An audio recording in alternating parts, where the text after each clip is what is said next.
Hello everyone. So today we'll continue with the third video of the lesson, The King's Choice. Kids, do you remember?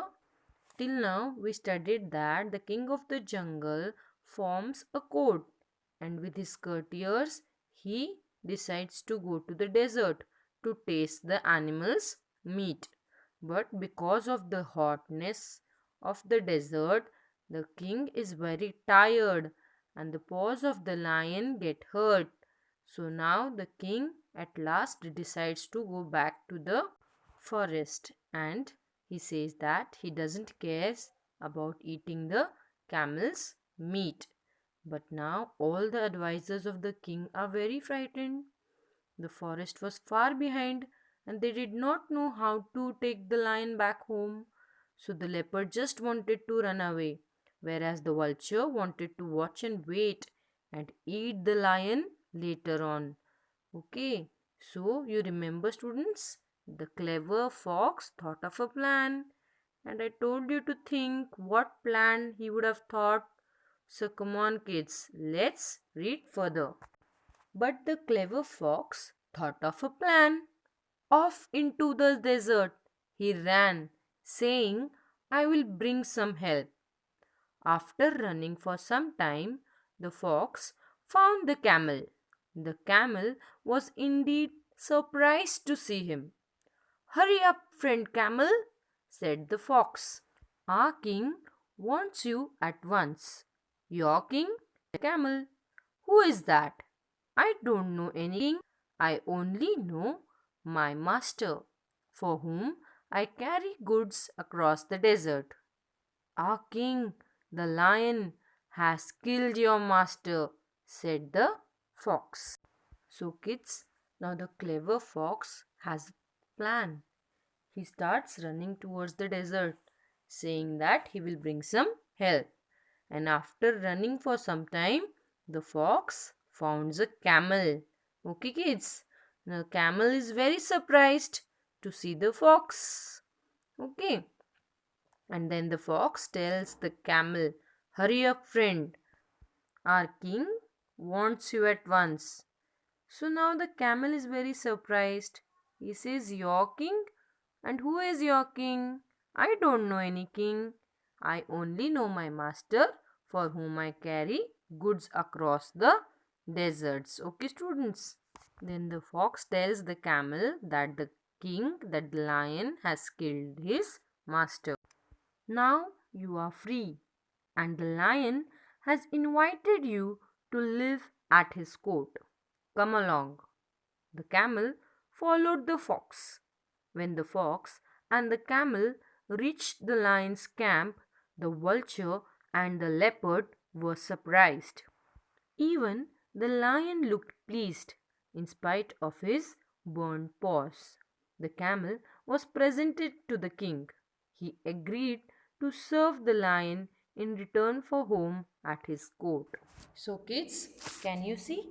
Now, the clever fox called the camel friend. Can you see? It told the camel that now he is free and the lion has invited him to live at his court. And he said to him, come with me. So the camel followed the fox. When the fox and the camel reached the lion's camp, the vulture and the leopard were surprised to see the camel. Even the lion looked very happy in spite of his burnt paws. The camel was presented to the king. Okay, kids? And he agreed to help, serve means to help the lion in return for home at his court. Get on the camel's back, your majesty, said the fox. We will return home. The lion at once jumped onto the camel's back. His courtiers, the fox and the leopard, jumped up behind him. And with the vulture flying ahead as a guide, they set off on the long journey back to the forest. When the travelers reached the forest, they were all tired and hungry.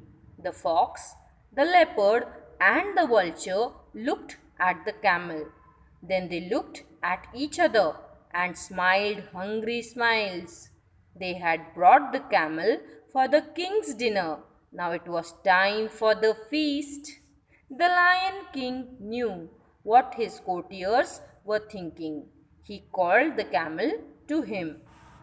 So now the fox requested the lion to get on the camel's back, and they all decided to return home back. The lions at once jumped on the camel's back.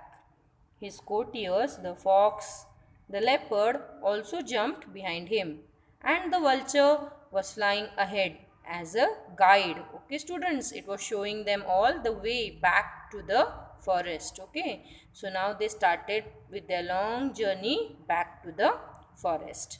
When the travelers reached the forest, they all were very tired and very hungry. The fox, the leopard, and the vulture looked at the camel. Then they looked at each other and gave hungry smiles. Means they were very hungry. Now they had brought the camel for the king's dinner. Now it was the time for the feast, means it was the time for the party. The Lion King knew what was his courtiers thinking, so he called the camel to him. Now, kids, what do you think? Why the lion would have called the camel? Do you think the lion would have attacked on the camel and killed it? Do you think they all would have enjoyed the party, the camel's meat? So, students, think about it. And in the next video, we will study what happened next in the story.